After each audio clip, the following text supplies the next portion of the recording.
മറ്റ് അധ്യാപക വിദ്യാർത്ഥി സുഹൃത്തുക്കൾ എല്ലാവർക്കും എൻ്റെ നമസ്കാരം. കാലിക്കറ്റ് യൂണിവേഴ്സിറ്റി ക്യാമ്പസിൽ എംപ്ലോയീസ് സെന്ററിന്റെ ഈ സമ്മേളനത്തിന്റെ ഔപചാരികമായിട്ടുള്ള ഉദ്ഘാടനം എന്നുള്ള നിലയിൽ ഈ പരിപാടിയിൽ സംബന്ധിക്കാൻ ഏറെ സന്തോഷമുണ്ട്. കഴിഞ്ഞ ഏതാണ്ട് ഒരു 45-50 വർഷത്തോളമായി കോഴിക്കോട് സർവകലാശാല ക്യാമ്പസുമായി നിരന്തരമായിട്ടുള്ള ബന്ധം പുലർത്തുന്ന ഒരാൾ എന്നുള്ളതിൽ തലശ്ശേരി ബ്രണ്ണൻ കോളേജിൽ ഡിഗ്രി വിദ്യാർത്ഥിയായിരിക്കെ കാലിക്കറ്റ് യൂണിവേഴ്സിറ്റി അത്ലറ്റിക് ക്യാമ്പിൽ പങ്കെടുക്കാൻ 10 ദിവസം ഞാനിവിടെ ക്യാമ്പസിൽ താമസിച്ച് അത്ലറ്റിക്സിന്റെ പരിശീലനം, ആ പരിശീലനത്തിന് വേണ്ടി ഞാനിവിടെ താമസിച്ചു. അതാണ് എന്റെ കോഴിക്കോട് സർവകലാശാല ക്യാമ്പസിലുള്ള ആദ്യ സന്ദർശനം എന്ന് വേണമെങ്കിൽ പറയാം. ഞാൻ സെക്കൻഡ് ഇയർ ഡിഗ്രി വിദ്യാർത്ഥിയായി തലശ്ശേരി ബ്രണ്ണൻ കോളേജിൽ പഠിച്ചിരുന്ന കാലത്ത്.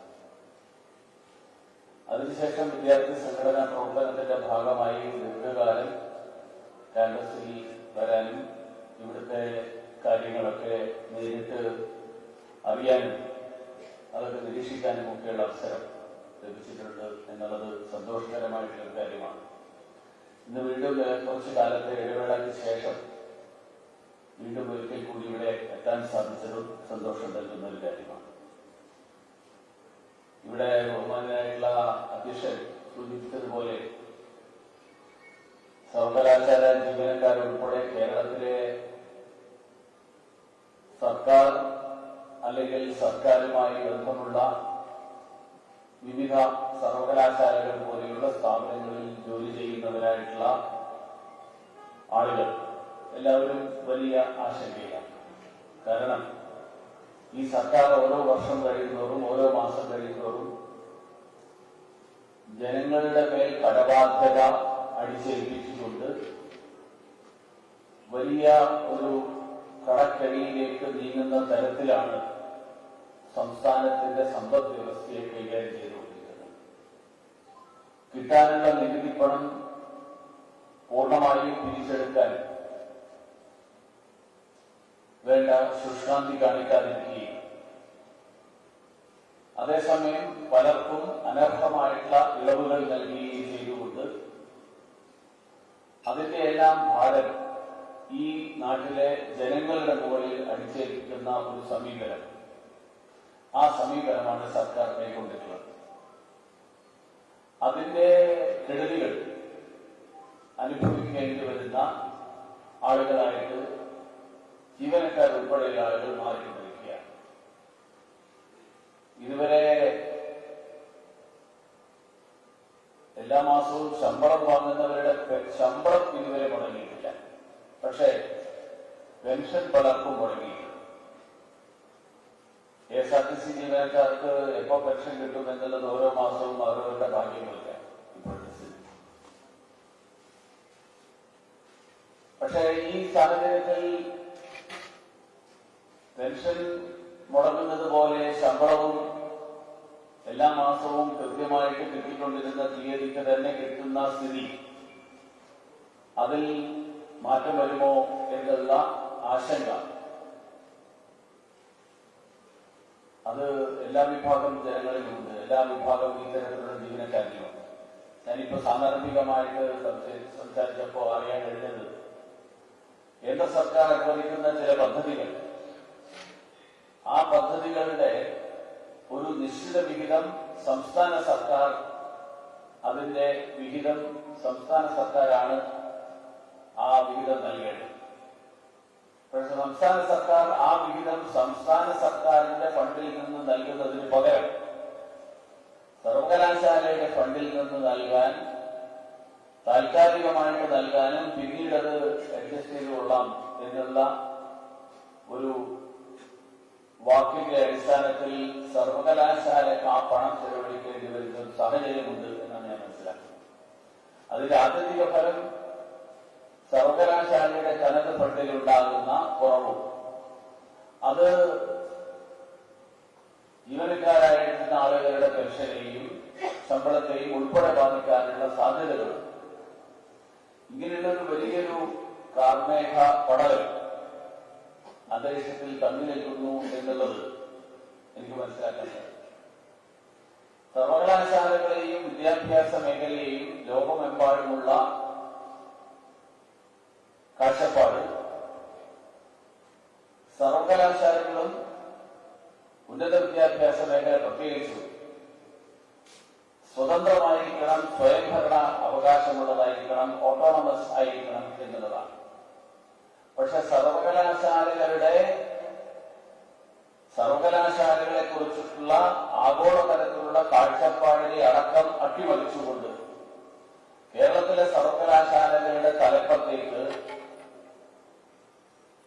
സംസ്ഥാന വിദ്യാഭ്യാസ മന്ത്രി തന്നെ എത്താൻ വേണ്ടിയിട്ട് ശ്രമം നടത്തുന്ന തരത്തിൽ വിദ്യാഭ്യാസ സർവകലാശാല നിയമങ്ങളടക്കം മാറ്റി എഴുതാൻ, പൊളിച്ചെഴുതാൻ വേണ്ടിയിട്ടുള്ള ശ്രമം നടത്തിയതും നമ്മൾ ഈ അടുത്ത കാലത്താണ്. അപ്പൊ ഇങ്ങനെ സർവകലാശാലകളെ സ്വന്തം കൈപ്പിടിയിലൊതുക്കാൻ വേണ്ടി സംസ്ഥാനത്ത് ഭരണം നടത്തുന്ന കമ്മ്യൂണിസ്റ്റ് സർക്കാർ നടത്തുന്ന ശ്രമങ്ങൾ, ആ ശ്രമങ്ങൾ സർവകലാശാലകളെ കൂടുതൽ കടക്കണിയിലേക്കും കൂടുതൽ ദുരിതത്തിലേക്കും നിലവാര തകർച്ചയിലേക്കും മാത്രമേ തള്ളിവിടുകയുള്ളൂ എന്നുള്ള ഒരു സാഹചര്യം, ആ പശ്ചാത്തലത്തിലാണ് ഇന്ന് ഈ സമ്മേളനം നടക്കുന്നത്. കേന്ദ്ര സർക്കാർ കഴിഞ്ഞ 4 വർഷങ്ങൾക്ക് മുൻപാണ് 2020 പുതിയ വിദ്യാഭ്യാസ നയം നടപ്പിലാക്കാൻ ഉള്ള തീരുമാനമെടുത്ത് അത് ആവിഷ്കരിച്ച് പ്രഖ്യാപിച്ചു. ഗുണനിലവാരമുള്ളതും മൂല്യാധിഷ്ഠിതവുമായിട്ടുള്ള വിദ്യാഭ്യാസം എന്നുള്ള ലക്ഷ്യം, ആ ലക്ഷ്യത്തെ മുൻനിർത്തിക്കൊണ്ടാണ് 2020 ദേശീയ വിദ്യാഭ്യാസ നയം ആവിഷ്കരിച്ചിട്ടുള്ളത്. നമ്മുടെ വിദ്യാഭ്യാസ സമ്പ്രദായത്തെ കുറിച്ച് നമ്മുടെ രാഷ്ട്രശില്പികൾക്ക് വലിയ സ്വപ്നങ്ങളുണ്ടായി. പ്രധാനമന്ത്രി നരേന്ദ്രമോദിജിയുടെ നേതൃത്വത്തിൽ ഈ പുതിയ വിദ്യാഭ്യാസ നയം ആ സ്വപ്നങ്ങളുടെ സാക്ഷാത്കാരമാണ് ലക്ഷ്യമിടുന്നത്. മാത്രമല്ല, ഇന്ന് ലോകം സാങ്കേതിക വിദ്യയിൽ ഉണ്ടായിട്ടുള്ള മാറ്റങ്ങളുടെ ഫലമായിട്ട് ഇന്ന് ലോകം ഏറ്റവും ചുരുങ്ങിക്കൊണ്ടിരിക്കുന്ന ഒരു കാലഘട്ടത്തിലാണ്. ദൂരങ്ങൾ അപ്രത്യക്ഷമായിക്കൊണ്ടിരിക്കുന്ന കാലഘട്ടത്തിലാണ്. അങ്ങനെയുള്ള ഒരു കാലഘട്ടത്തിൽ ഇന്ത്യയുടെ യുവത്വം ലോകത്ത് വരാൻ പോകുന്ന കാലഘട്ടങ്ങൾ ഉയർത്തുന്ന വെല്ലുവിളികൾ, ആ വെല്ലുവിളികളെ നേരിടാൻ പ്രാപ്തരായിട്ടുള്ള തരത്തിലുള്ളവരായിട്ട് മാറണം. അതിനു വേണ്ടിയിട്ട് അവരെ എക്വിപ്പ് ചെയ്യാൻ വേണ്ടി അതിനുതകുന്ന തരത്തിലുള്ള വിദ്യാഭ്യാസ നയമാണ്, വിദ്യാഭ്യാസ സമ്പ്രദായം ഉണ്ടാകണം എന്നുള്ള ലക്ഷ്യത്തോടുകൂടിയാണ് 2020 പുതിയ വിദ്യാഭ്യാസ നയം പ്രഖ്യാപിക്കപ്പെട്ടത്. നമ്മുടെ ഇത്രയും കാലം നിലനിന്നിരുന്ന 68ലും 86ലും ഒക്കെ വിദ്യാഭ്യാസ നയങ്ങൾ കഴിഞ്ഞ കാലങ്ങളിലെ സർക്കാരുകൾ നമ്മുടെ രാജ്യത്ത് നടപ്പിലാക്കിയിട്ടുണ്ട്. പക്ഷേ ആ വിദ്യാഭ്യാസ നയങ്ങൾ സ്വാതന്ത്ര്യപൂർവ്വ ഭാരതത്തിൽ ഉണ്ടായിരുന്ന ബ്രിട്ടീഷ് കൊളോണിയൽ സംവിധാനമുണ്ടാക്കിയ വിദ്യാഭ്യാസ സമ്പ്രദായത്തിൽ നിന്നും കാതലായിട്ടുള്ള മാറ്റങ്ങളൊന്നുമില്ലാതെ ചെറിയ മിനുക്കുപണികൾ മാത്രം നടത്തുന്ന തരത്തിലുള്ള ഒരു വിദ്യാഭ്യാസ നയം ആണ് 68 കോഠാരി കമ്മീഷൻ ആണെങ്കിലും 86 വിദ്യാഭ്യാസ നയമാണെങ്കിലും അതിലൂടെയൊക്കെ നടപ്പിലാക്കാൻ ശ്രമിച്ചത് നമുക്ക് എല്ലാവർക്കും അറിയാം. ബ്രിട്ടീഷുകാരെ സംബന്ധിച്ചിടത്തോളം അതിന് ബ്രിട്ടീഷ് സംവിധാനത്തിന്റെ, ബ്രിട്ടീഷ് സാമ്രാജ്യത്വത്തിന്റെ നിലനിൽപ്പിന് വേണ്ടിയിട്ട് ഉതകുന്ന തരത്തിലുള്ള ഗുമസ്തന്മാരെ സൃഷ്ടിക്കാൻ വേണ്ടിയിട്ടുള്ള ഒരു വിദ്യാഭ്യാസ സംവിധാനം, ആ വിദ്യാഭ്യാസ സംവിധാനമാണ് നമ്മുടെ നാട്ടിൽ ഉണ്ടാക്കിയത്.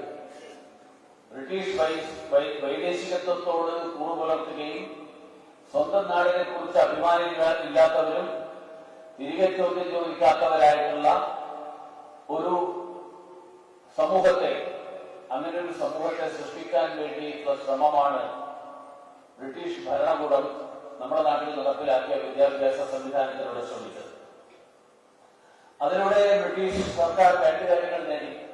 ഒന്ന്, ഈ അടിമത്ത മനോഭാവമുള്ള അടിമത്ത മനോഭാവം എന്ന് പറഞ്ഞാൽ പറയുന്നത് അനുസരിച്ച് മാത്രം ചെയ്യുന്ന ഗുമസ്തന്മാരായിട്ടുള്ള ആളുകളെ സൃഷ്ടിക്കാൻ കഴിയുന്ന വിദ്യാഭ്യാസ സംവിധാനം നടപ്പിലാക്കി. രണ്ട്, നമ്മുടെ ഭാഷാ സാംസ്കാരിക വൈവിധ്യങ്ങളെ ഇല്ലാതാക്കിക്കൊണ്ട് ഈ നാടിന്റെ സാംസ്കാരികമായിട്ടുള്ള പാരമ്പര്യത്തിന്റെയും ആ സാംസ്കാരികമായിട്ടുള്ള പാരമ്പര്യത്തിൽ അഭിമാനിക്കുന്ന ഒരു സമൂഹവും അങ്ങനെ ഒരു സമൂഹം ഉണ്ടാകുന്നതിന് തടസ്സം സൃഷ്ടിച്ചുകൊണ്ട് ഇംഗ്ലീഷ് ഭാഷയിൽ കാര്യങ്ങൾ കൈകാര്യം ചെയ്യുന്നതും ഒരു വലിയ കഴിവാണ് എന്നുള്ള ധാരണ സൃഷ്ടിച്ചുകൊണ്ട് അതുമായി ബന്ധപ്പെട്ടുള്ള ഒരു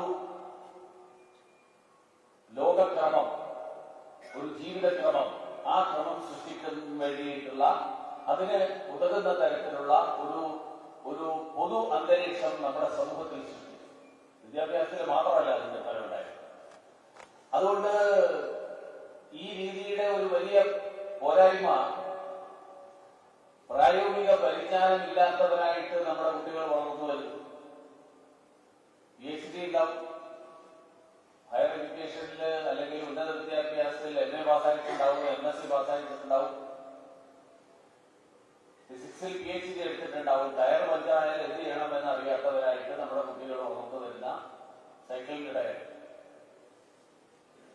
എങ്ങനെ അത് പരിഹരിക്കണമെന്ന് അറിയാത്തവരായിട്ട് വളർന്നു വരുന്ന ഒരു സാഹചര്യം. അതുകൊണ്ടാണ് പ്രാഥമിക വിദ്യാഭ്യാസത്തിൽ ഉൾപ്പെടെ അടിസ്ഥാനപരമായിട്ട് പഠിക്കേണ്ട കാര്യങ്ങൾ നിർബന്ധമായും പഠിക്കുന്ന തരത്തിൽ, അതിന്റെ അടിസ്ഥാനം ശക്തിപ്പെടുത്തുന്ന തരത്തിൽ 5 വർഷത്തെ അടിസ്ഥാന വിദ്യാഭ്യാസം, 5+3+3+4 എന്നുള്ള പുതിയ ഒരു വിദ്യാഭ്യാസത്തിന്റെ രീതി, 12ാം ക്ലാസ് വരെയുള്ള വിദ്യാഭ്യാസത്തിന് മുൻപ് 15 വർഷത്തെ വിദ്യാഭ്യാസം, ഒരർത്ഥത്തിൽ ബാലവാടിക തൊട്ട് ഉള്ള 12ാം ക്ലാസ് വരെയുള്ള വിദ്യാഭ്യാസം, അതിന് ഉപയുക്തമാകുന്ന തരത്തിൽ ആണ് പുതിയ വിദ്യാഭ്യാസ നയം വിഭാവനം ചെയ്തിട്ടുള്ളത്. അതുകൊണ്ട് തന്നെ ദേശീയ പുതിയ വിദ്യാഭ്യാസ നയം വന്നതോടുകൂടി പ്രൊഫഷണൽ വിദ്യാഭ്യാസവുമായി ബന്ധപ്പെട്ടിട്ടുള്ള വിവിധ സ്ഥാപനങ്ങൾ, ആ സ്ഥാപനങ്ങളിലൊക്കെ അതോടൊപ്പം തന്നെ വളർച്ചയും ഉണ്ടായിക്കൊണ്ടിരിക്കുകയാണ്. നമ്മുടെ മെഡിക്കൽ കോളേജുകളുടെ എണ്ണത്തിൽ ഏതാണ്ട് ഇരട്ടിയായി കഴിഞ്ഞു. നമ്മുടെ ബെഡുകളുടെ കാര്യത്തിൽ ഏതാണ്ട് ഇരട്ടിയായി കഴിഞ്ഞു. 57,000 ബെഡുകൾ 2014 വരെയുള്ള 67 കൊല്ലം കൊണ്ട്, സ്വാതന്ത്ര്യം നേടിയ 67 കൊല്ലം കൊണ്ട് ഇന്ത്യയിൽ ആകെ ഉണ്ടായിരുന്ന ഹോസ്പിറ്റൽ ബെഡുകളുടെ എണ്ണം 57,000. ഇപ്പോഴത് 1,15,000. 380 മെഡിക്കൽ കോളേജുകൾ ഉണ്ടായിരുന്നത് ഇപ്പോൾ 760-ലധികമായി. എന്ന് പറഞ്ഞാൽ 11 വർഷം കൊണ്ട് അതിനു മുൻപുള്ള ബ്രിട്ടീഷ് കാലവും അതിനുശേഷം സ്വതന്ത്ര ഇന്ത്യയുടെ 67 കൊല്ലം കൊണ്ട് ആകെ ഈ രാജ്യത്ത് നടത്തിയിട്ടുള്ള പുരോഗതി 11 വർഷം കൊണ്ട് അത്രയും പുരോഗതി ഈ രാജ്യത്ത് നടപ്പിലാക്കാൻ നരേന്ദ്രമോദിയുടെ നേതൃത്വത്തിലുള്ള സർക്കാരിന് സാധിച്ചു എന്ന് പറയുമ്പോഴാണ് ഈ സർക്കാർ ഈ മേഖലയിൽ നടത്തിയിട്ടുള്ള പ്രവർത്തനങ്ങളുടെ വ്യാപ്തി നമുക്ക് മനസ്സിലാക്കാൻ സാധിക്കും. അതുമാത്രമല്ല, ഇന്ത്യൻ സർവകലാശാലകളുടെ ആഗോള റാങ്കിങ്ങിൽ കാര്യമായിട്ടുള്ള പുരോഗതി ഉണ്ടായി. പുതിയ IIT-കളും എയിംസും സ്ഥാപിച്ചതിനോടൊപ്പം ഞാൻ നേരത്തെ സൂചിപ്പിച്ചതുപോലെ മെഡിക്കൽ കോളേജുകളുടെയും അതുപോലെ ഉന്നത വിദ്യാഭ്യാസ മേഖലയിലെയും സീറ്റുകളുടെ എണ്ണത്തിൽ കാര്യമായിട്ടുള്ള വർധനമുണ്ടായി. പ്രതിരോധ മേഖലയിലും ബഹിരാകാശത്തിന്റെയും മാപ്പിംഗിന്റെയും തുടങ്ങിയിട്ടുള്ള മേഖലകളിൽ ആ മേഖലകൾ യുവപ്രതിഭകൾക്കായി തുടർന്നു കൊടുക്കുന്നതിനും ഗവേഷണ അവസരങ്ങൾ ഒരുക്കാനും വേണ്ടിയിട്ടുള്ള പരിശ്രമങ്ങൾ ഉണ്ടായി. പക്ഷെ ഇതൊക്കെ നടക്കുമ്പോഴും കേരളത്തിലെ സാഹചര്യത്തിലേക്ക് കൂടി നമ്മൾ കണ്ണോടിക്കുമ്പോൾ ദേശീയ വിദ്യാഭ്യാസ നയത്തെ എതിർക്കും എന്നാണ് സംസ്ഥാന സർക്കാർ ഇപ്പോൾ പറയുന്നത്. ഞങ്ങൾക്ക് ഈ ദേശീയ വിദ്യാഭ്യാസ നയവുമായിട്ട് യോജിപ്പില്ല, ഇത് നടപ്പിലാക്കാൻ ഞങ്ങൾ തയ്യാറല്ല. ഇത് പറയുന്ന ആളുകൾക്ക് കേരളത്തിലെ നിലവിലുള്ള ഉന്നത വിദ്യാഭ്യാസ മേഖലയുടെ സ്ഥിതി എന്താണ്, ദേശീയ തലത്തിൽ ഒരു തലത്തിൽ നോക്കുമ്പോൾ ആ ദേശീയ തലത്തിൽ ഈ തരത്തിൽ വിവിധ മേഖലകളിൽ പുരോഗതി കൈവരിക്കുമ്പോൾ കേരളത്തിലെ സാഹചര്യം എന്താണ് എന്നുള്ളത് കൂടി നമ്മൾ പരിശോധിക്കേണ്ടത്. കേരളത്തിലെ ഉന്നത വിദ്യാഭ്യാസ കേന്ദ്രങ്ങളെ മികവിന്റെ കേന്ദ്രങ്ങളാക്കുമെന്നാണ് നമ്മുടെ ഉന്നത വിദ്യാഭ്യാസ മന്ത്രി ആവർത്തിച്ച് പറഞ്ഞുകൊണ്ടിരിക്കുന്നത്. പക്ഷേ കേരള സർവകലാശാലയിൽ വൈസ് ചാൻസലറുടെ കാല് തല്ലിയൊഴിക്കും എന്നാണ് അവരുടെ പാർട്ടിയുടെ വിദ്യാർത്ഥി സംഘടനയും ആവർത്തിച്ച് പറയുന്നത്. സർവകലാശാല മേധാവിയുടെ കാല് തല്ലിയൊഴിക്കാൻ ഭരണക്കാർ തന്നെ കുട്ടികുണ്ടകളെ കാവൽ നിർത്തിയിരിക്കുന്ന ഒരു സംസ്ഥാനത്ത് എങ്ങനെയാണ് മികവിന്റെ കേന്ദ്രങ്ങൾ ഉണ്ടാക്കുക എന്നുള്ളത് എനിക്കേതായാലും മനസ്സിലാവാത്ത ഒരു പുതിയ ശാസ്ത്രമാണ്. സർവകലാശാല എങ്ങനെ നടക്കണം എന്നുള്ളത് AKG സെന്ററിൽ നിന്ന് തീരുമാനമെടുക്കുന്ന സ്ഥിതി, ആ സ്ഥിതി കേരളത്തിന്റെ വിദ്യാഭ്യാസ മേഖലയ്ക്ക് ആശാസ്യമാണോ എന്നുള്ള ചോദ്യമാണ് കേരളത്തിലെ സാധാരണക്കാർ ഉയർത്തുന്നത്. കാരണം കേരള സർവകലാശാല എന്ന് പറഞ്ഞാൽ ഈ രാജ്യത്തെ, ഈ സംസ്ഥാനത്തെ ഏറ്റവും ആദ്യത്തെ സർവകലാശാല. അത് സ്ഥാപിക്കാൻ നേതൃത്വം നൽകിയ അന്നത്തെ തിരുവിതാംകൂർ ഭരണാധികാരികൾ, ഞാൻ കേട്ടിട്ടുള്ളത്, അന്നത്തെ മഹാരാജാവ് പറഞ്ഞത്രേ, നമുക്കൊരു സർവകലാശാല സ്ഥാപിക്കുന്നു പറഞ്ഞപ്പോ നമുക്ക് വൈസ് ചാൻസലർ ആവാൻ ഐസക് ന്യൂട്ടനെ കിട്ടുമോ എന്ന് ചോദിച്ചു. അപ്പൊ ന്യൂട്ടന് കത്തെഴുതിയെന്നാണ് പറയുന്നത് ആ കാലത്ത്. കാരണം അദ്ദേഹത്തെ നമുക്ക് വൈസ് ചാൻസലർ ആക്കണം. എന്നാൽ അത്രയും മഹത്തരമായിട്ടുള്ള, അത്രയും ആഗോളതലത്തിൽ ചിന്തിക്കുന്ന, ഉദാത്തമായിട്ടുള്ള ചിന്തയുണ്ടായിരുന്ന ഭരണാധികാരികളാണ് അക്കാലത്ത് സർവകലാശാല സ്ഥാപിക്കാൻ നേതൃത്വം നൽകിയത്. ഇന്നത്തെ ആൾക്കാർ, ഇന്ന് ആ സർവകലാശാലയെ നിയന്ത്രിക്കാൻ ശ്രമിക്കുന്ന ആളുകൾ ഞങ്ങൾ പറയുന്നതിനനുസരിച്ചിട്ട് വൈസ് ചാൻസലർ പണിയെടുത്താൽ മതി എന്ന് പറയുന്ന ആളുകൾ. അതുകൊണ്ട് ഗുണ്ടായുസത്തിലൂടെ സർവകലാശാലകൾ പിടിച്ചെടുക്കാനുള്ള നീക്കം, ആ നീക്കമാണ് CPM സംസ്ഥാനത്തെ മുഴുവൻ സർവകലാശാലകളും നടത്തിക്കൊണ്ടിരിക്കുന്നത്. തിരുവനന്തപുരത്തെ രജിസ്ട്രാർ, ആ രജിസ്ട്രാർ സർക്കാർ ഉദ്യോഗസ്ഥനായിട്ടല്ല, CPM-ന്റെ അടിമയായിട്ടാണ് പ്രവർത്തിക്കുന്നത്. അതുകൊണ്ടാണ് ഭാരതാംബയുടെ ചിത്രം മതചിഹ്നമാണ് എന്ന് അദ്ദേഹം വിധി കൽപ്പിക്കുന്നത്. അല്ലെങ്കിൽ അദ്ദേഹത്തിന് എനിക്ക് വിദ്യാഭ്യാസത്തിന്റെ പോരായ്മയാണ് അദ്ദേഹത്തെ കൊണ്ട് അങ്ങനെ പറയുന്നത്. അതുകൊണ്ടാണ് ഞാൻ പറഞ്ഞത്, നമ്മുടെ നാടിന്റെ സംസ്കാരത്തെക്കുറിച്ചും പാരമ്പര്യത്തെക്കുറിച്ചും ഒന്നും അറിവില്ലാത്തവരായിട്ട് ആളുകളെ സൃഷ്ടിക്കുന്ന, ഈ നാട്ടിലെ വിദ്യാർത്ഥികളെയും യുവാക്കളെയും സൃഷ്ടിക്കുന്ന തരത്തിൽ ബ്രിട്ടീഷുകാർ സൃഷ്ടിച്ച വിദ്യാഭ്യാസ സംവിധാനം, ആ വിദ്യാഭ്യാസ സംവിധാനത്തിന്റെ ആ അടിമത്തത്തിന്റെ ചിഹ്നങ്ങൾ പേര് നടക്കുന്നവരായിട്ട് ഇന്നും നമ്മുടെ ഭരണാധികാരികളായിട്ട് വിദ്യാഭ്യാസ മേഖലയുടെ നിയന്ത്രണത്തിൽ നിൽക്കുന്ന ആളുകൾ ഇപ്പോൾ നിലനിൽക്കുന്നു എന്നുള്ളത് നമ്മൾ മനസ്സിലാക്കണം. കേരളത്തിലെ സർവകലാശാലകൾ കമ്മ്യൂണിസ്റ്റ് പാർട്ടിയുടെ ബ്രാഞ്ചുകളാക്കി മാറ്റാനുള്ള നീക്കം അത് പുതുതായിട്ട് തുടങ്ങിയതല്ല. നമുക്കറിയാം, കണ്ണൂർ മുതൽ ഇങ്ങോട്ട് എണ്ണിയാൽ എല്ലാ സർവകലാശാലകളിലും അധ്യാപക നിയമനത്തിനും വിദ്യാർത്ഥി പ്രവേശനത്തിനും UGC നിശ്ചയിച്ചിട്ടുള്ള മാർഗരേഖകൾ അല്ലെങ്കിൽ യോഗ്യത, ആ യോഗ്യത അല്ല വിഷയം, മാർക്കും റാങ്കും വിഷയമല്ല. ആകെ വേണ്ടത് CPM നേതാവിന്റെ ഭാര്യയോ ബന്ധുവോ ആകണം എന്ന് മാത്രമാണ്. UGC ചട്ടങ്ങളെ പോലും അട്ടിമറിക്കാനുള്ള നീക്കം കേരളത്തിൽ നടത്തിയത് നമ്മൾ കണ്ടിട്ടുള്ളതാണ്. ഇപ്പോഴത്തെ ഡിജിറ്റൽ സർവകലാശാലയുടെ DC ഡോക്ടർ സിദ്ധാർത്ഥ് തോമസ് CPM-ന്റെ അജ്ഞാനവർത്തി ആഘാതത്തിന്റെ പേരിൽ വേട്ടയാടപ്പെട്ട വ്യക്തിയാണ്. കാരണം എന്താ? ഡിജിറ്റൽ സർവകലാശാലയിൽ നടന്ന കോടികളുടെ അഴിമതി അവർ കൈയോടെ പിടികൂടി. അതോടുകൂടി അവർ ശത്രുവായി. ഈ അഴിമതിയെക്കുറിച്ച് CAG അന്വേഷിക്കാൻ ഗവർണർ നിർദ്ദേശിക്കുകയാണ്. ഞാൻ ചോദിക്കട്ടെ, കേരളത്തിലെ ബഹുഭൂരിപക്ഷം സർവകലാശാലകളിലും സ്ഥിരം വൈസ് ചാൻസലർമാരില്ലാത്തതും 65 സർക്കാർ കോളേജുകളിൽ സ്ഥിരം പ്രിൻസിപ്പാൾമാരും ഇല്ലാത്തതിന് കാരണമെന്താ? എന്തായാലും ഭാവി അജണ്ട നടപ്പിലാക്കുന്നതിന്റെ ഭാഗമായിട്ട് ആരെങ്കിലും ശ്രമിക്കുന്നത് കൊണ്ടല്ലല്ലോ. കേരളത്തിലെ 65 സർക്കാർ കോളേജുകളിൽ സ്ഥിരം പ്രിൻസിപ്പാൽമാരെ നിയമിക്കേണ്ടത് സംസ്ഥാന സർക്കാരാണ്. കേന്ദ്ര സർക്കാരിന് ഒരു റോളുമില്ല. എന്തുകൊണ്ട് നിയമിക്കുന്നില്ല? എന്താ നിയമിക്കാൻ സാധിക്കാത്തത്? കാരണം തങ്ങൾ നിർദ്ദേശിച്ചാൽ അത് അതേപടി അനുസരിക്കുന്ന ആളുകളെ കണ്ടെത്താൻ സംസ്ഥാനത്ത് ഉന്നത വിദ്യാഭ്യാസ വകുപ്പിന് നേതൃത്വം നൽകുന്നവർക്ക് സാധിക്കുന്നില്ല. അതല്ലാതെ വേറെ കാരണമൊന്നും കേരളത്തിലെ കോളേജുകളിൽ യോഗ്യതയുള്ള അധ്യാപകരില്ല എന്ന് ആരെങ്കിലും പറയുന്നത് എനിക്ക് തോന്നുന്നില്ല. ഈ കോളേജുകളിൽ പ്രിൻസിപ്പൽമാരാക്കാൻ കഴിയുന്നവരായിട്ട്. അതുകൊണ്ട് ഈ സ്ഥിരം മേധാവികളില്ലാത്തത് സർവകലാശാലകളുടെയും ഉന്നത വിദ്യാഭ്യാസ സ്ഥാപനങ്ങളുടെയും ഒക്കെ പ്രവർത്തനത്തെ ബാധിക്കുകയും അതിന്റെ ഫലമായിട്ട് കുട്ടികളുടെ ഭാവിയെയും ബാധിക്കുന്നു എന്നാണ് ഈ കഴിഞ്ഞ ആഴ്ച ബഹുമാനപ്പെട്ട സുപ്രീം കോടതി അടക്കം അവരുടെ നിരീക്ഷണത്തിൽ ചൂണ്ടിക്കാണിച്ചത്. ഇതൊന്നും പക്ഷേ ഈ സംസ്ഥാനത്ത് ഭരണത്തെ നിയന്ത്രിക്കുന്നവരെ ബാധിച്ചിട്ടില്ല. കേന്ദ്ര വിദ്യാഭ്യാസ മന്ത്രാലയം രാജ്യത്ത് ഏറ്റവും മികച്ച വിദ്യാഭ്യാസ സ്ഥാപനങ്ങൾ, മികവിന്റെ കേന്ദ്രങ്ങളായിട്ടുള്ള സ്ഥാപനങ്ങൾ, അങ്ങനെയുള്ള ഉന്നത വിദ്യാഭ്യാസ സ്ഥാപനങ്ങളുടെ പട്ടിക തയ്യാറാക്കിയത് 5 പാരാമീറ്റേഴ്സിനെ അടിസ്ഥാനപ്പെടുത്തിക്കൊണ്ടാണ് ഈ പട്ടിക തയ്യാറാക്കിയത്. Teaching, learning and resources, research and professional practice, graduation outcome, outreach and inclusivity, perception. ഇവയെ അടിസ്ഥാനമാക്കിക്കൊണ്ടാണ് ഈ റേറ്റിംഗ് നിശ്ചയിച്ചിട്ടുള്ളത്.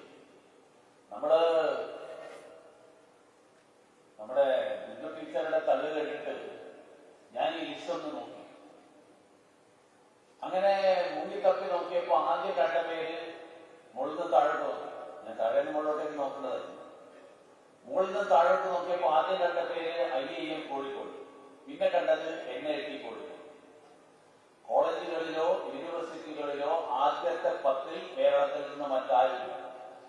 ഓവറോൾ റാങ്കിങ്ങിൽ കേരള യൂണിവേഴ്സിറ്റിക്ക് 38ാം റാങ്ക് ഉണ്ട്, കുസാറ്റിന് 51ാം റാങ്ക്, MG യൂണിവേഴ്സിറ്റിക്ക് 67ാം റാങ്ക്. ഇതാണ് മികവിന്റെ കേന്ദ്രങ്ങളാക്കാൻ ശ്രമിക്കുന്ന സംസ്ഥാനത്തെ സർവകലാശാലകൾക്ക് ദേശീയ തലത്തിലുള്ള സ്ഥാനം. ഇപ്പൊ നേരത്തെ ഇവിടെ സൂചിപ്പിച്ചപ്പോ പറഞ്ഞു, കേരളത്തിലെ 2.25 ലക്ഷം സീറ്റുകൾ കേരളത്തിലെ സർവകലാശാലകളിൽ, ഉന്നത വിദ്യാഭ്യാസ കേന്ദ്രങ്ങളിൽ, കോളേജുകളിൽ, ആ കോളേജുകളിലുള്ള 2.25 ലക്ഷം സീറ്റുകളിൽ 80,000 സീറ്റുകളിലേക്ക് അപേക്ഷകരില്ലാത്തത് കാരണം ഒഴിഞ്ഞു കിടക്കുകയാണ് എന്നാണ് ഈ കഴിഞ്ഞ ദിവസം ഒരു റിപ്പോർട്ട് വന്നത്. 80,000 സീറ്റുകൾ ഒഴിഞ്ഞു കിടക്കും. കാരണം എന്താ? കേരളത്തിൽ വിദ്യാർത്ഥികളില്ലാത്തതുകൊണ്ടാണ്. കേരളത്തിലെ വിദ്യാർത്ഥികൾ ഈ പറയുന്ന മികവിന്റെ കേന്ദ്രങ്ങളാക്കുമെന്നുള്ള ഇവരുടെ തള്ളിൽ വിശ്വസിക്കാത്തതുകൊണ്ട് കേരളത്തിലെ വിദ്യാർത്ഥികൾ മറ്റു വിവിധ സംസ്ഥാനങ്ങളിലേക്ക് പോകും. ആ സംസ്ഥാനങ്ങളിൽ പ്രവേശനം നേടുന്നു. ഒരു 2 വർഷം മുമ്പ് നിങ്ങൾക്ക് ഓർമ്മയുണ്ടാവും, ഡൽഹി യൂണിവേഴ്സിറ്റി ഒരു വർഷം കേരളത്തിൽ നിന്നുള്ള വിദ്യാർത്ഥികളായിരുന്നു അവിടുത്തെ യൂണിവേഴ്സിറ്റിയിൽ അഡ്മിഷൻ കിട്ടിയവരിൽ വലിയൊരു ശ്രദ്ധ. അപ്പൊ പലർക്കും വലിയ സംശയം, കേരളം ഗംഭീരമായിട്ട് മുന്നോട്ട് പോവുകയാണോ, എന്താ ഈ പ്രശ്നം, എന്താ ഇത്, കേരളത്തിൽ എന്താ പെട്ടെന്ന് മാറ്റം സംഭവിച്ചത്? ഒറ്റയടിക്ക് ഈ രാജ്യത്തെ ബഹുഭൂരിപക്ഷം എല്ലാ പ്രദേശങ്ങളിലും ആളുകളെയും പിന്തള്ളിക്കൊണ്ട് കേരളത്തിലെ കുട്ടികൾ മുന്നോട്ട് വരും. അപ്പൊ പലരും പരാതി പറഞ്ഞു, കേരളത്തില് മാർക്ക് കൊടുക്കുന്നത് വളരെ ലിബറലാണ്. കാരണം ഇത്തവണ 99% പേര് SSLC പാസ്സായി. ഒറ്റവരെ കണ്ടുപിടിക്കണമെങ്കിൽ പഠിക്കണമൊക്കെ. പക്ഷെ എഴുതിയവർക്ക് അക്ഷരവും പേരും സ്വന്തമായിട്ട് പൂർണ്ണമായിട്ട് കൃത്യമായിട്ട് അക്ഷരത്തെറ്റില്ലാതെ എഴുതാൻ കഴിയുന്നവരായിട്ടുള്ള ആളുകളല്ല പലരും എന്നുള്ളത് വാർത്ത. അപ്പൊ ഡൽഹി സർവകലാശാല അവരുടെ പ്രവേശന പരീക്ഷ വെക്കാൻ തീരുമാനിച്ചു. ഡൽഹി സർവകലാശാല പ്രവേശന പരീക്ഷ വെക്കാൻ തീരുമാനിച്ചോ അടുത്ത വർഷം കിട്ടിയ ആളുകളുടെ എണ്ണം നമ്മൾ അത്ഭുതപ്പെട്ടു. ഈ തലവർഷം കിട്ടിയതിന്റെ 10% ആൾക്കാർക്ക് പോലും പിറ്റത്തെ വർഷം കിട്ടിയില്ല എന്ന് പറയുമ്പോൾ കേരളത്തിലെ വിദ്യാഭ്യാസ നിലവാരം എവിടെ എത്തി നിൽക്കുന്നു ദേശീയ തലത്തിലുള്ള മറ്റ് സംസ്ഥാനങ്ങളുമായിട്ട് താരതമ്യം ചെയ്യുമ്പോൾ എന്നുള്ളത് മനസ്സിലാക്കുമ്പോഴാണ് നമുക്ക് കേരളത്തിലെ സാഹചര്യങ്ങളുടെ ഗൗരവം നമുക്ക് ഉൾക്കൊള്ളാൻ കഴിയും. വാസ്തവത്തിൽ മികവിന്റെ കേന്ദ്രമാണ് എന്ന് പറഞ്ഞാൽ പോരല്ലോ, അത് നമ്മുടെ നാട്ടിലെ കുട്ടികളെയും അതേപോലെ രക്ഷിതാക്കളെയും ഒക്കെ ബോധ്യപ്പെടുത്താൻ നമുക്ക് സാധിക്കട്ടെ. അങ്ങേയറ്റത്തെ അരാജകത്വത്തിന്റെ ഒരു സ്ഥിതി. കേരള എഞ്ചിനീയറിംഗ് പരീക്ഷ എഴുതിയ കുട്ടികളെയും രക്ഷിതാക്കളെയും കേരള സർക്കാർ വഞ്ചിച്ചു നമ്മൾ കണ്ടു. CBSE കേരള സിലബസ് കുട്ടികളെ ഒരേപോലെ വഞ്ചിച്ചു. കാരണം പരീക്ഷ നടന്ന് റിസൾട്ട് വരുന്നതിന് 2 മണിക്കൂർ മുമ്പ് പരീക്ഷയിൽ മാർക്ക് ഇടുന്നതിന്റെ മാനദണ്ഡം തന്നെ മാറ്റുക എന്നുള്ളത് ലോകത്ത് കേട്ടുകേൾവിയില്ലാത്തൊരു കാര്യമാണ്. കേരള ഗവൺമെന്റ് ചെയ്തതാണ്. അശാസ്ത്രീയമായിട്ടുള്ള പരിഷ്കാരം അത് കോടതിയടക്കം തെറ്റിദ്ധരിപ്പിക്കാൻ ശ്രമിച്ചു. കോടതിയോട് പറഞ്ഞു, ഞങ്ങൾക്ക് ഇതിനു വേണ്ടിയിട്ടുണ്ടാക്കിയ എക്സ്പെർട്ട് കമ്മിറ്റിയുടെ ശുപാർശ പ്രകാരമാണ് ഞങ്ങൾ ഇത് ചെയ്തത്. കോടതി പറഞ്ഞു, ഒരു കാര്യം ചെയ്യും, ആ എക്സ്പെർട്ട് കമ്മിറ്റിയുടെ ശുപാർശ ഒന്ന് ഞങ്ങളത് വായിച്ചു നോക്കട്ടെ. വായിച്ചു നോക്കുമ്പോ എക്സ്പെർട്ട് കമ്മിറ്റി എന്താ പറഞ്ഞിരിക്കുന്നത്? എക്സ്പെർട്ട് കമ്മിറ്റി പറഞ്ഞത് നിലവിലുള്ള രീതികളിൽ മാറ്റം വരണം, പക്ഷെ ഈ വർഷം ഒരു കാരണവശാലും നടപ്പിലാക്കരുത്. അത് നടപ്പിലാക്കുന്നതിന് മുമ്പ് ധാരാളം തയ്യാറെടുപ്പ് നടത്തണം.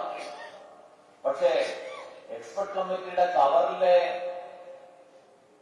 ചട്ടം മാത്രം വായിച്ച് എക്സ്പെർട്ട് കമ്മിറ്റിയുടെ ശുപാർശയാണെന്ന് പറഞ്ഞിട്ട് തനിക്ക് തോന്നുന്നത് മുഴുവൻ നടപ്പിലാക്കുന്ന തരത്തിൽ കേരളത്തിലെ എഞ്ചിനീയറിംഗ് വിദ്യാർത്ഥികളുടെ ഭാവി പന്താടുന്ന ഒരു സമീപനം എനിക്ക് ഓർമ്മ വരുന്നത്, ഞാൻ മെഡിക്കൽ പഠിച്ചിരുന്ന കാലത്ത് അന്ന് വളരെ ഇതായിട്ടൊരു ഇതുണ്ടായിരുന്നു. 0+0+2:428 ഇരിക്കുന്ന ഇതൊക്കെ അയ്യപ്പനും ജയദാസനും ശേഖരിക്കൊക്കെ ഓർമ്മയുണ്ട്, അദ്ദേഹത്തിന്റെ ബാലകൃഷ്ണനിക്കൊക്കെ ഓർമ്മയുണ്ട്.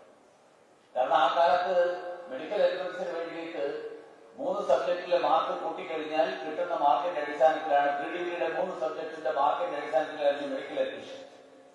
0 0 2 മാർക്കും കിട്ടി.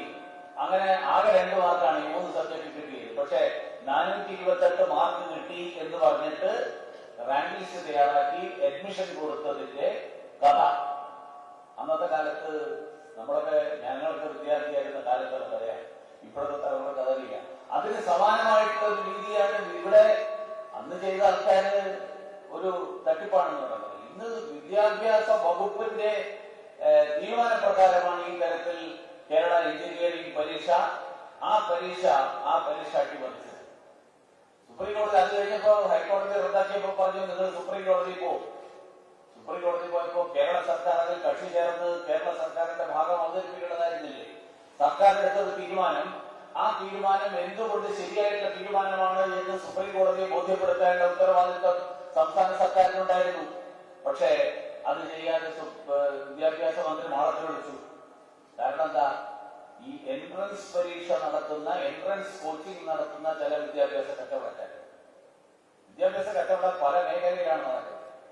ഇപ്പോ ഏറ്റവും കൂടുതൽ വലിയ കച്ചവടം നടക്കുന്നത് എൻട്രൻസ് കോച്ചിങ് ആണ്. എഞ്ചിനീയറിംഗിന്റെയും മെഡിസിന്റെയും അതുപോലെയുള്ള പരീക്ഷകൾക്ക് വേണ്ടിയിട്ട് കുട്ടികളെ തയ്യാറെടുപ്പിക്കാൻ വേണ്ടിയിട്ട് പല സ്ഥാപനങ്ങൾ സംസ്ഥാനത്തിന്റെ പല സ്ഥലത്തും ബ്രാഞ്ചുകൾ തുടങ്ങി. സംസ്ഥാനത്തെ പല +2 സ്കൂളുകളിൽ ആ കുട്ടികളുടെ അവിടുത്തെ ക്ലാസ് ടൈം പോലും ക്രമീകരിച്ചുകൊണ്ട് ഇവരുടെ കോച്ചിങ് ക്ലാസ്. ഈ ആളുകളുമായിട്ടുള്ള ഒരു ധാരണ, അവരുമായിട്ടുള്ള ഒരു ധാരണയുടെ അടിസ്ഥാനത്തിൽ അതിൽ നിന്ന് പോക്കറ്റിൽ എത്ര കിട്ടിയെന്ന് എനിക്കറിയില്ല. പക്ഷേ അതിന്റെ ഫലമായിട്ടാണ് ഈ എഞ്ചിനീയറിംഗ് പരീക്ഷ മുഴുവൻ തന്നെ അട്ടിമറിക്കുന്ന ഒരു സാഹചര്യത്തിലെത്തിയത്. അതിന്റെ ഫലമായിട്ട് സംഭവിച്ചുകൊണ്ടിരിക്കുന്നത് കേരളത്തിലെ യുവത്വം മുഴുവൻ ഒന്നാകെ നാടുവിടുന്ന ഒരു സാഹചര്യം, പഠനത്തിനായാലും തൊഴിലായാലും കേരളം വിടുന്ന ഒരു സാഹചര്യം. അത് മറ്റ് രാജ്യങ്ങളിലേക്കാകാം, മറ്റ് സംസ്ഥാനങ്ങളിലേക്കാകാം. യുക്രൈനിൽ യുദ്ധം ഉണ്ടായപ്പോ ഏറ്റവും കൂടുതൽ വിദ്യാർത്ഥികളെ തിരിച്ചുകൊണ്ടുവന്നത് കേരളത്തിലേക്കാണ്. രാജ്യത്ത് മറ്റ് ഒരു സംസ്ഥാനത്തു നിന്നും ഇത്രയധികം വിദ്യാർത്ഥികളെ തിരിച്ചുകൊണ്ടുവന്നില്ല. കോവിഡിന്റെ കാലത്ത് വിദ്യാർത്ഥികളെ തിരിച്ചുകൊണ്ടുവന്നപ്പോ ലോകത്തെല്ലായിടത്തും ചില സ്ഥലങ്ങളൊക്കെ ഞാൻ ആദ്യമായിട്ട് അപ്പോഴാണ് കേട്ടത്. മൾഡോവ എന്ന് പറയുന്ന ഒരു പ്രദേശം.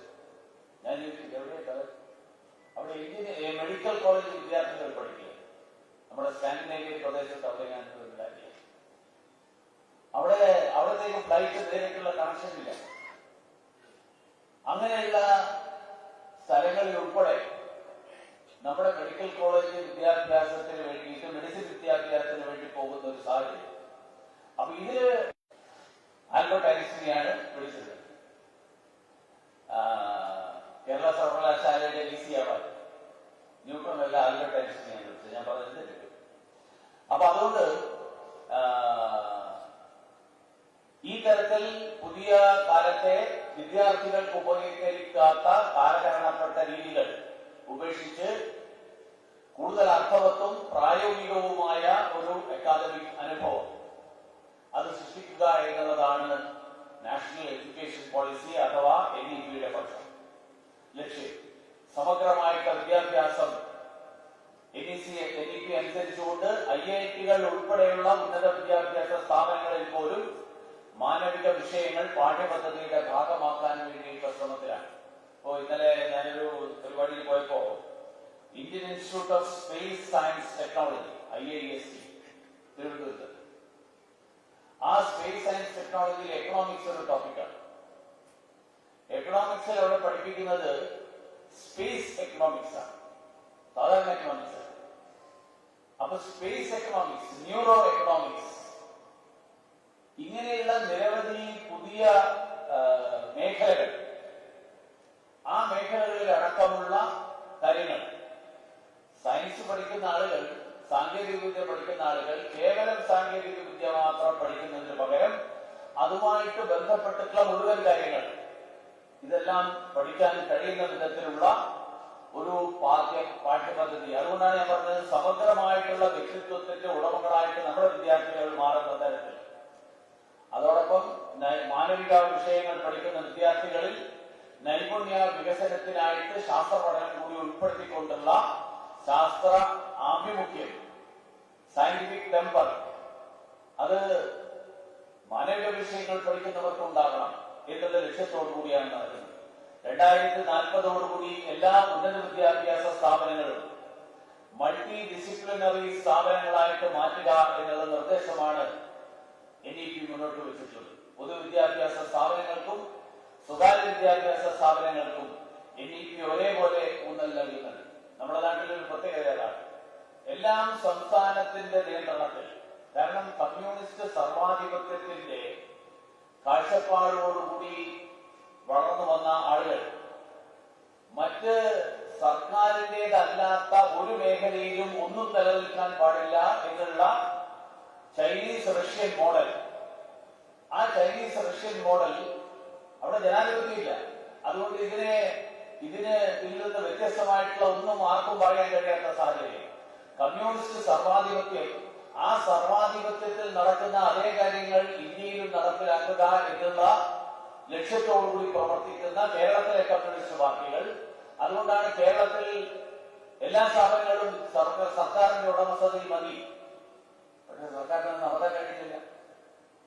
സർക്കാരിന് നടത്താൻ കഴിയാതെ ഇപ്പൊ KSRTCക്ക് ശമ്പളം കൊടുക്കാൻ കഴിയാത്ത ആളുകൾ, KSRTC പെൻഷൻ കൊടുക്കാൻ കഴിയാത്ത ആളുകൾ, കേരളത്തെ 1 ലക്ഷം സംരംഭങ്ങൾ ഞങ്ങൾ തുടങ്ങി എന്ന് അവകാശപ്പെടുമ്പോ നാട്ടിലുള്ള പെട്ടിക്കട രജിസ്റ്റർ ചെയ്തതിന് പോലും സംരംഭമായിട്ട് ലിസ്റ്റിൽ ഉൾപ്പെടുത്തിയിട്ടാണ് ഈ 1 ലക്ഷത്തിന്റെ കണക്ക് പറയുന്നത്. അപ്പൊ കേരളത്തിൽ അതിന്റെ ഫലമായിട്ട് പുതിയ തൊഴിലവസരങ്ങൾ സൃഷ്ടിക്കാൻ അതിനുള്ള സാധ്യതകൾ, അതിനുള്ള സാഹചര്യമില്ലാതെ എല്ലാം സർക്കാരിന്റെ മേഖലയിൽ, അതിന്റെ പേരിൽ ഇപ്പോ വെള്ളം ചേർക്കൽ തുടങ്ങി. കാരണം അതുകൊണ്ടാണല്ലോ സ്വാശ്രയ സ്ഥാപനങ്ങൾക്കെതിരായിട്ട്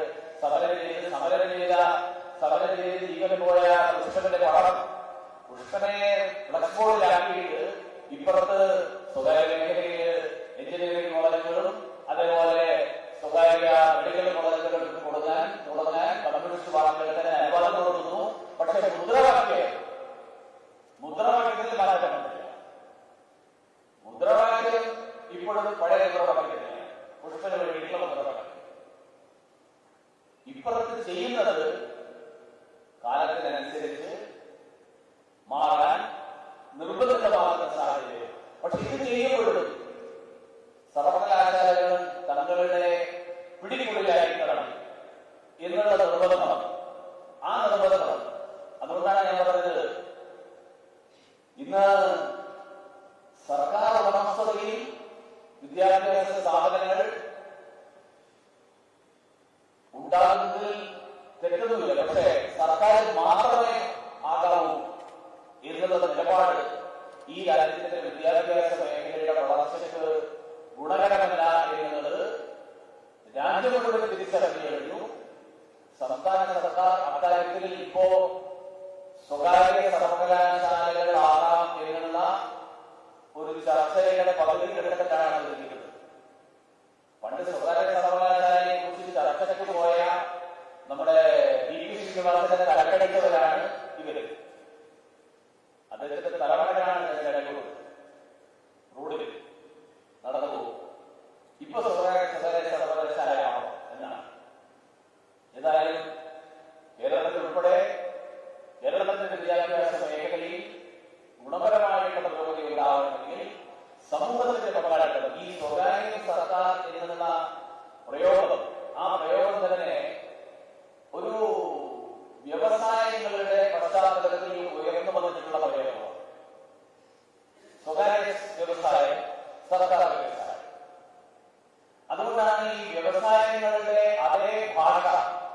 വിദ്യാഭ്യാസ സ്ഥാപനങ്ങൾക്ക് വേണ്ടി ഉപയോഗിച്ചുകൊണ്ട് സ്വകാര്യ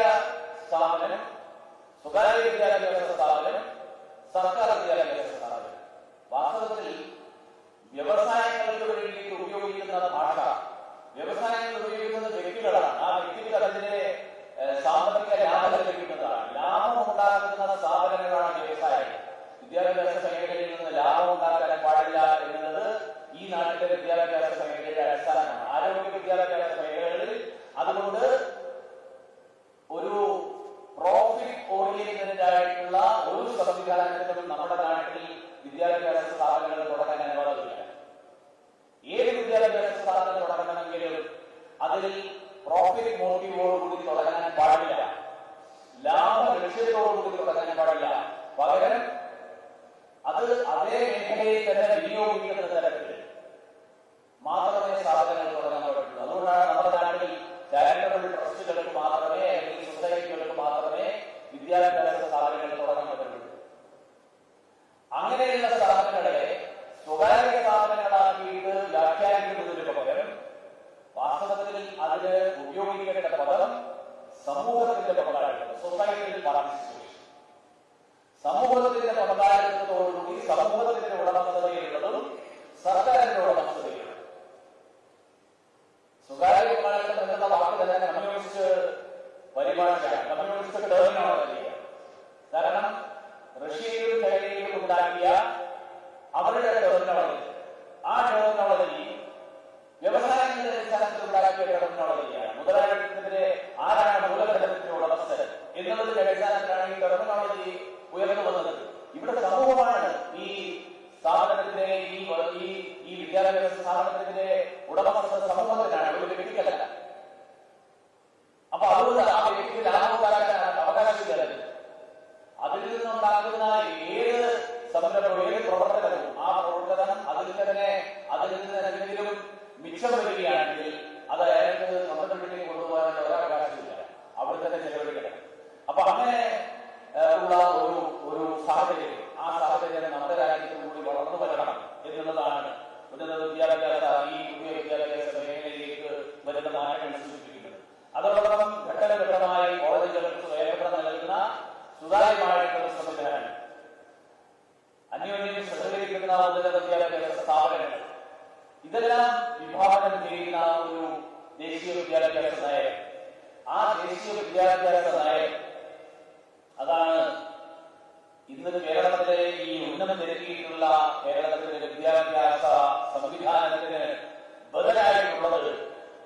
അതുകൊണ്ട് നരേന്ദ്രമോദി കൊണ്ടുവന്നു എന്നുള്ള ഒരൊറ്റ കാരണത്തിന്റെ അടിസ്ഥാനത്തിൽ ഇടപെടുന്നതിന് പകരം ദേശീയ വിദ്യാഭ്യാസ നയത്തിന്റെ ഗുണഫലങ്ങൾ കേരളത്തിലെ വിദ്യാർത്ഥികൾക്കും ലഭ്യമാക്കാൻ സംസ്ഥാന സർക്കാർ സന്നദ്ധരാകണം എന്ന് ആവശ്യപ്പെട്ടുകൊണ്ട് ഈ തരത്തിലുള്ള ഒരു വിഷയം ഇവിടെ ചർച്ച ചെയ്യാൻ തീരുമാനമെടുത്ത കോഴിക്കോട് സർവകലാശാല എംപ്ലോയീസ് സെന്ററിന്റെ ഭാരവാഹികളെ അഭിനന്ദിച്ചുകൊണ്ട് ഞാൻ എന്റെ വാക്കുകൾ അവസാനിപ്പിക്കുന്നു. എല്ലാവർക്കും നമസ്കാരം. അടുത്തതായി പുതിയതായി സംഘടന അംഗത്വമുള്ള സ്വീകരണമാണ്. പേര് വിളിക്കുന്നതിനനുസരിച്ച് പ്രവർത്തകരെ വരണം.